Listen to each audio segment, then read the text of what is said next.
नमस्कार दोस्तों, मैं हूं सचिन और आपका मेरे YouTube चैनल पे बहुत बहुत स्वागत है। दोस्तों, आज की वीडियो में हम जो नॉवल डिस्कस करने जा रहे हैं उसका नाम है द मेयर ऑफ कैस्टरब्रिज और जिसे थॉमस हार्डी ने लिखा है।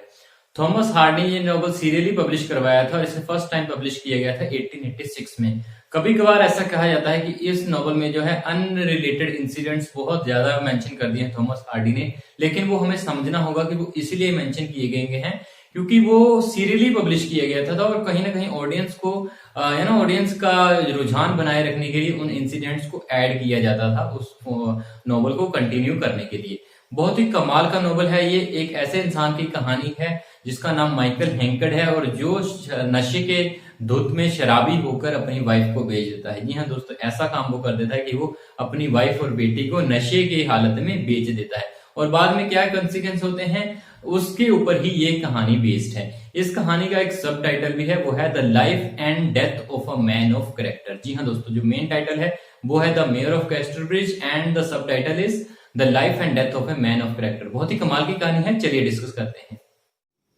तो दोस्तों, जब कहानी की शुरुआत होती है तो हमें शुरुआत में पता चलता है कि जो हमारा मेन कैरेक्टर है, प्रोटैगनिस्ट है माइकल हैंकर्ड, वो वेडन प्राइस के नाम की एक जगह पे जा रहा है, गांव पे जा रहा है। वहां पे वो अपनी वाइफ सुजैन और उसकी बेटी एलिजाबेथ जीन के साथ जा रहा है और वो वहां पे जॉब ढूंढने जा रहा है क्योंकि वहां पे एक मेला है, वहां पे वो जॉब ढूंढने जा रहा है एज ए ग्रास कटर। तो एज ए ग्रास कटर जब वो जॉब ढूंढने जा रहा था वहां पे वो एक जगह पे रुकते हैं, एक तंबू के नीचे रुकते हैं और वहां पे वो खाना खाना शुरू करते हैं। और उसके बाद खाना खाने के बाद वो क्या है, वो वाइन पीना शुरू कर देता है और वो इतनी ज्यादा वाइन पी लेता है, इतना नशे में हो जाता है कि वो पहले तो ऐसे ही बड़बड़ाने लगता है। बोलता है कि मैंने अपनी शादी जो है बहुत ही जल्दी उम्र में कर ली थी, 17-18 साल की एज में शादी कर ली थी, जिसकी वजह से जो मैं लाइफ में कुछ करना चाहता था वो मैं कर नहीं पाया, मतलब मैं कुछ बड़ा नहीं बन पाया और मेरी लाइफ जो है बड़ी मिडलिंग लाइफ रह गई। और वो कहीं ना कहीं अपनी बीवी को, अपनी बेटी को अपने ऊपर बोझ समझता है, उनको भी गालियां देने लगता है, अपनी वाइफ को भी। और फिर वो क्या देखता है, वो देखता है कि एक आदमी वहां पे हॉर्सेस की बोली लगा रहा था, बेच रहा था हॉर्सेस को,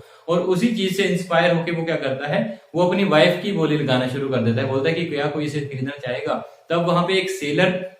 एक नाविक जो है जिसका नाम है रिचर्ड न्यूसन, वो वहां पे आता है और वो उसकी वाइफ को 5 गिनियाज में खरीद लेता है। उसकी वाइफ सुजैन जो है वो, उसको ये चीज बिल्कुल भी पसंद नहीं आती है और बोलती है कि मैंने तुम्हारे साथ जिंदगी बहुत मुश्किलों से काटी है, लेकिन फिर भी मैं तुम्हारे साथ खुश थी, लेकिन अब तुमने ये जो डिसाइड किया है, जो निर्णय लिया है, उसको मैं कहीं ना कहीं फॉलो करूंगी और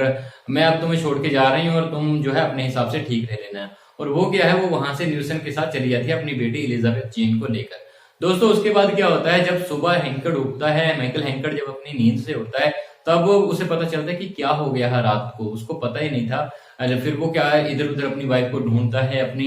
बेटी को ढूंढता है, लेकिन वो ढूंढ नहीं पाता है और उसे पता चलता है कि जो न्यूसन है वो तो लेके निकल चुका है। अब तो उसकी उसकी तो लॉटरी लगी 5 गिनियस में, उसको एक सुंदर वाइफ और बेटी साथ में मिल गई फ्री में, तो उसका तो बढ़िया हो गया। ठीक है, तो उसके बाद क्या करता है, माइकल हैंकर्ड उसी टाइम पे चर्च पे जाता है और वहां पे एक ओथ लेता है कि वो अगले 21 सालों तक शराब को या किसी भी नशे को हाथ नहीं लगाएगा। जितने साल उसने अब तक जिए हैं, मतलब उसकी जो अब एज है वो 21 साल की है, और वो बोलता है कि आने वाले 21 सालों तक वो शराब को बिल्कुल भी हाथ नहीं लगाएगा। इसके साथ हमारा जो फर्स्ट ओपनिंग सीन है वो खत्म हो जाता है।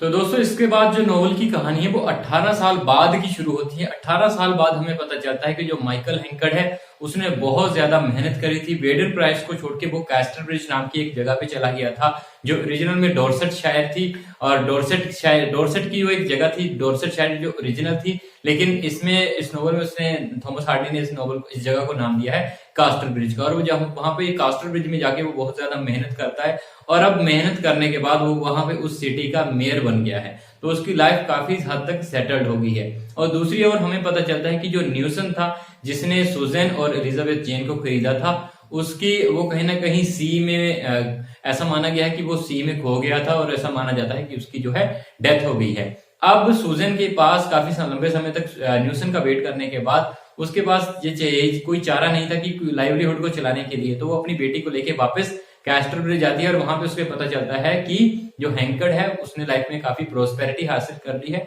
और वो अब सिटी का मेयर भी है। ठीक है, अब पहले तो वो डायरेक्ट उससे बात करने में थोड़ी शर्म समझती है कि उससे कैसे बात करेगी। ठीक है, तो वो उससे बात नहीं करती है, वो एक होटल में रुकती है, वहां की जो उसकी जो बेटी है उस होटल में उसकी वो उसकी वो वेटर बन जाती है उस होटल में, और उसी वजह से होटल वाले उसको वहां पे रहने के लिए जगह भी दे देते हैं। ठीक है, सून आफ्टर सम टाइम जो हमारा माइकल हैंकर्ड प्रोटैगनिस्ट है वो वहां पे उसी होटल में डोनाल्ड फारफ्रे से मिलने आता है, और उससे मिलने आया है एक बिजनेस की डील करने के लिए, बिजनेस के बारे में बात करने के लिए। एंड देन वो उससे बात इस रिगार्डिंग कर रहा था कि उसकी जो फोन का बिजनेस है उसे संभालने के लिए उसने एज ए मैनेजर रखना था डोनाल्ड फारफ्रे में, जिसमें कि उसको घाटा हो रहा था। ठीक है, तो वहां पे वो उसी टाइम पे वो सुजैन से मिलता है, और वो बाद में एक जगह सेलेक्ट करते हैं, वहां पे वो दोनों मिलते हैं, सुजैन और माइकल हैंकर्ड, और वहां पे वो डिसाइड करते हैं कि वो अपनी बेटी को इसके बारे में कुछ नहीं बताएंगे, और वो एक बार फिर से कोर्ट में जाएंगे और शादी कर लेंगे। ठीक है, ऐसा ही होता है, दोनों दोबारा एक बार फिर शादी कर लेते हैं, हालांकि उन्होंने ऑलरेडी वेडिंग भी हुई थी उनकी, लेकिन उसके बाद वो शादी करके साथ रहना शुरू कर देते हैं। ठीक है, सून आफ्टर दियर मैरिज जो सूजन है उसकी डेथ हो जाती है, और वो एक लेटर छोड़ के गई है हैंकर्ड के लिए, जो उसने छुपा के रखा है ड्रॉवर में। ठीक है, उस ड्रॉवर को जब उसकी मौत के बाद हैंकर्ड चेक करता है तो उस लेटर पे लिखा होता है इसको एलिजाबेथ जेन की शादी के बाद ही ओपन करना। लेकिन हैंकर्ड की जो क्यूरियोसिटी थी वो उसको रोक नहीं पाता है, और वो उस लेटर को ओपन करता है, और जब वो लेटर को ओपन करेगा तब उसे पता चलेगा कि ये जो एलिजाबेथ जेन है ये उसकी बेटी नहीं है, उसकी बेटी तो मात्र 3 साल की जब थी उसकी डेथ हो गई थी, और ये न्यूसन की बेटी है। और जो सुजैन थी उसने एलिजाबेथ जेन का नाम उसे इसीलिए दिया था, उसको सेम नाम दे दिया था, और उसने इसके बारे में हैंकर्ड को नहीं बताया, क्योंकि वो नहीं चाहती थी कि ना तो कि हैंकर्ड को इसके बारे में पता चले, ताकि वो उसको एज ए अपनी बेटी ही प्यार करे। ठीक है, और एलिजाबेथ जेन को भी इसके बारे में नहीं पता है कि उनके जो फादर मदर थे वो बाद में उनका इस तरह का पास्ट रहा है। वो तो यही समझती थी कि वो एक नॉन रिलेटिव्स हैं, पास्ट रिलेटिव्स हैं, ऐसा उसका मानना था। ठीक है, अब जब उसे पता चलता है कि एलिजाबेथ जेन उसकी अच्छी बेटी नहीं है, तो उसका बिहेवियर जो है कोल्ड बिहेवियर हो जाता है एलिजाबेथ जेन की, और उससे ज्यादा बात नहीं करता है, और इसी वजह से निराश होके एलिजाबेथ जेन वहां से चली जाती है, और वो एक लेडी के साथ रहना शुरू कर देती है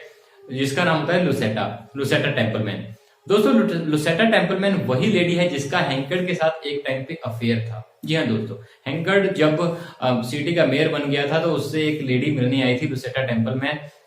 और उसका हैंकर्ड के साथ काफी लंबे समय तक अफेयर चला था, और उसने काफी लेटर्स भी लिखे थे हैंकर्ड को। ठीक है, लेकिन उसने उसके साथ शादी नहीं करी थी। अब दोनों जो लुसेटा टेम्पलमैन है वो वापस यहाँ पे इसीलिए आई है, सिटी में इसीलिए आई है, टाउन में, क्योंकि वो चाहती है कि अब हैंकर्ड की जो वाइफ है वो तो खत्म हो गई है, अब शायद हैंकर्ड उससे शादी कर ले। ठीक है, और वो वहां से हैंकर्ड को लिखती है कि उससे मिलने आए, लेकिन हैंकर्ड उससे मिलने नहीं आता है, और उससे मिलने जो है अब जो इससे पहले मैंने आपको एक बात बतानी भूल गया कि डोनाल्ड फारफ्रे जो है वो लगातार एलिजाबेथ जेन से मिलता रहता था। अब वो जो डोनाल्ड फारफ्रे है वो वहां पे भी लुसेटा के घर पे भी, जब उसे पता चलता है कि अब जो एलिजाबेथ है वो लुसेटा के घर पे रह रही है, वो उससे मिलने जाता है, और वहां पे वो लुसेटा से दोनों की बात होती है, और बहुत बाद में वो सीक्रेटली मैरिज कर लेते हैं लुसेटा और डोनाल्ड फारफ्रे जो उसका मैनेजर है हैंकर्ड का। ठीक है, धीरे धीरे हमें पता चलता है कि हैंकर्ड का जो बिजनेस है वो ओवरटेक कर रहा है हमारा जो दूसरा कैरेक्टर है ना डोनाल्ड फारफ्रे, वो कहीं ना कहीं उसने साइड बिजनेस हैंकर्ड के जैसा ही चलाया हुआ है, और हैंकर्ड की जो बिजनेस है उसको वो ओवरटेक कर रहा है कहीं ना कहीं, और कहीं ना कहीं उसकी मेयरशिप पे भी एक एक धब्बा लगने वाला है, क्योंकि जो मेयरशिप है वो भी धीरे धीरे डोनाल्ड फारफ्रे के पास ही जाने वाली है। ठीक है, अब वो उससे बोलता है कि तुम मेरी बेटी से मिलना बंद कर दो। ठीक है, ऑन दी अदर हैंड जो लुसेटा है वो उसे बताती है, लेटर लिखती है उसको हैंकर्ड को कि मैंने अभी डोनाल्ड फारफ्रे से शादी कर ली है, अब तुम मेरे पास मत आना, और तुम मेरे जो लेटर्स हैं वो मुझे वापस भेज दो। हमारा जो मेन प्रोटैगनिस्ट है माइकल हैंकर्ड, वो अपने नौकर अपने सर्वेंट जॉब के पास वो लेटर भेजता है। अब जॉब उस लेटर को जब वो लेके जा रहा होता है तो वो रास्ते में रुकता है कि इन पे, और वहां पे वो जो लोकल पीजेंट्स थे वो उसको फोर्स करते हैं कि उन लेटर्स को वो पढ़े। अब वो जब उसको पढ़ते हैं तो सभी को पता चल जाता है कि हैंकर्ड और लुसेटा का इलिसिट रिलेशनशिप रहा है, और वो क्या करते हैं, वो लुसेटा और हैंकर्ड को स्कीमिटी राइट देते हैं, उनके जो पुतले वगैरह होते हैं उनको एक स्कीमिटी राइट देते हैं। इस बात का डोनाल्ड फारफ्रे को नहीं पता होता है, क्योंकि वो उस टाइम पे टाउन के बाहर होता है। लुसेटा को इस बात का पता चलता है, लुसेटा इस बात को जाहिर नहीं कर पाती है, जर नहीं पाती है वो, और वो soon after some time she died of hysteria की वजह से वो मर जाती है। ठीक है, ऑन दी अदर हैंड जो हमारा हैंकर्ड है उसको मैंने जैसे कि आपको पहले बताया, उसको बिजनेस में काफी लॉस हो रहा है, और उसने जो है एक एक कियास लगाया था कि जो उसके फोन है उसके दाम जो है धीरे धीरे बढ़ने वाले हैं, उसकी कमी होगी, लेकिन इससे बिल्कुल उल्टा होता है। कॉर्न के दाम बिल्कुल भी नहीं बढ़ते हैं और उसने जो है उसने काफी ज्यादा कॉर्न स्टोर करके रख लिया था, अब वो उसको कम रेटों में बेचना पड़ रहा है और उसको बहुत ही ज्यादा घाटा होता है। ठीक है, और ऑन दी अदर हैंड जो डोनाल्ड फार्फरे है उसने मेयरशिप भी ले ली है। अब हमारा जो मेन कैरेक्टर है माइकल हैंकर्ट, उससे जो है उसने मेयरशिप भी ले ली है, बिजनेस में भी उसको घाटा हो गया है। और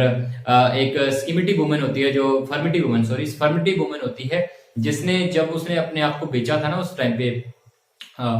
जब उसने अपनी वाइफ को बेचा था शुरू में नोवेल के शुरुआत में, तब वहां पे एक फर्मिटी वुमन थी जिसने पूरे सीन को देखा था। अब वो वापस कास्टर ब्रिज में आ गई है और वो कोर्ट में ये बताती है कि जो हमारा मेन कैरेक्टर है ना, जो मेयर है सिटी का, जो मेयर बना फिरता है, तो बोलती है he has no right to give any judgement upon me because he has ए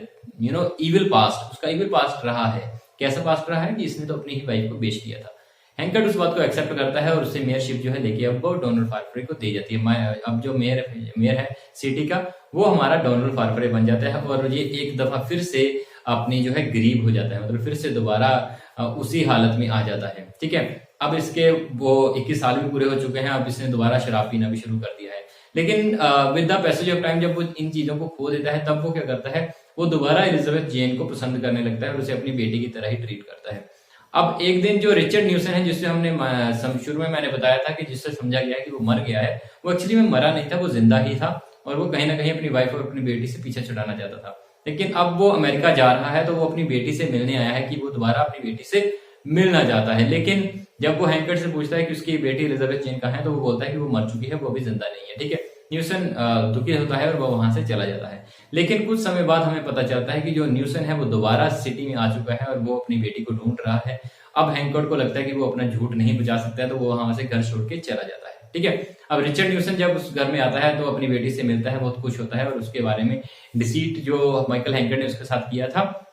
वो एलिजाबेथ जेन को उसके बारे में बता देता है और वो और डोनाल्ड फार्फरे मिलकर उन दोनों की शादी की डिस्कशन करते हैं, क्योंकि अभी लुसेटा टेम्पलमैन की तो डेथ हो गई है। अब डोनाल्ड फार्फरे एलिजाबेथ जेन से शादी करना चाहता है, तो दोनों की शादी की डिस्कशन करते हैं। अब माइकल हैंकर्ट वापस वेडन प्राइस में चला गया होता है, लेकिन वो उसकी शादी के दिन वो वहां पे आता है और वो जो उनकी नौकरानी होती है उनसे वो बोलता है कि मुझे आपकी मिस्ट्रेस से मिलना है। ठीक है, वो बहुत ही कोल्डली बात करती है माइकल हैंकर्ट से, क्योंकि वो उससे गुस्सा है, नाराज है, क्योंकि उसने अपने बाप के जिंदा होने की खबर उससे छुपाई थी और वो उससे बड़ी कोल्डली बात करती है और बोलती है कि मुझे आपसे नहीं मिलना पड़ता है। ठीक है, वो उसके लिए गिफ्ट भी लेके आया होता है, गोल्ड स्लिंच के नाम का कुछ एक गिफ्ट लेके आया था, बढ़िया सा गिफ्ट लेके आया था। वो उसको वहां पे छोड़ देता है और वहां से चला जाता है और वो बोलता है कि अब वो वापस उससे कभी भी मिलने नहीं आएगा। ठीक है, शादी के बाद उसे लगता है कि उसे एहसास होता है कि कहीं ना कहीं उसने अपने बाप के साथ बुरा किया है, क्योंकि उसने बहुत ज्यादा प्रोवाइड किया था उसको। जो आज जो इतनी अच्छी लाइफ मिल रही है वो कहीं ना कहीं उसके बाप की वजह से ही है, माइकल हैंकर्ट की वजह से ही है। तो वो और डोनाल्ड फार्फरे वहां से निकल पड़ते हैं माइकल हैंकर्ट को ढूंढने के लिए। लेकिन